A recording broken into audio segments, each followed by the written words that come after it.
Daddy still on the beat.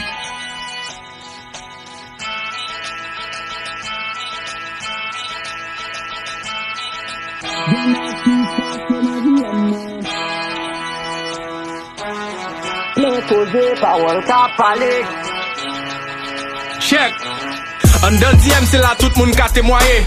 Wap jeune parole c'est là tout secret dévoilé.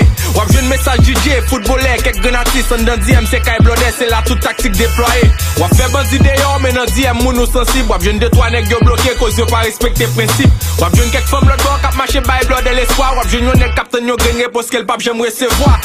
En dans DM go éconi qui vient yo proche. Wap jeune yon nèg qui go ménage, pendant ménage ça gen yon poche. Wap jeune message business nèg k'ap chercher fond ti bras. C'est dans DM go femme k'ap flette ak plusieurs nèg l'el sentil raz. Wap jeune nèg conible nèg dans DM qui foni. Wap jeune yon nèg ak yo green high, salut bébé k'ap koni.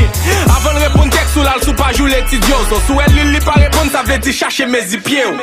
Gen nèg qui fâché dans DM moi. Plein femme k'ap file dans DM moi. Plein cause parole k'ap parler, gen sen k'ap cailler, relation k'ap craser. Gen femme mariée dans DM moi. Jeune gros menace dans DM moi. Gen cause parole k'ap parler, gen sen k'ap cailler, relation k'ap craser. J'file cacher les lapteks, kon relation sous doute. Avant de continuer, m'vle retenir réaction nous toutes. Ou pensez ménage ou fidèle? Bon volume, premier principe, message DM k'a casé relation nous toutes.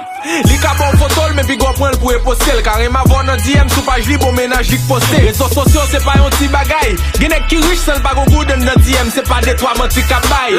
Gon nèg dans gym k'ap marché bay femme bill sous bill.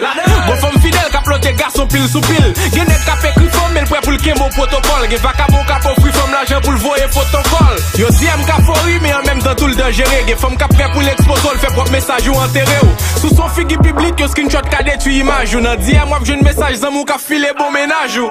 Gen nèg qui fâché dans DM moi. Plein femme k'ap file dans DM moi. Plein cause parole k'ap parler, gen sen k'ap gailler, relation k'ap craser.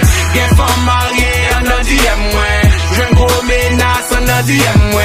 Gen cause parole k'ap parler, gen sen k'ap gailler, relation k'ap craser.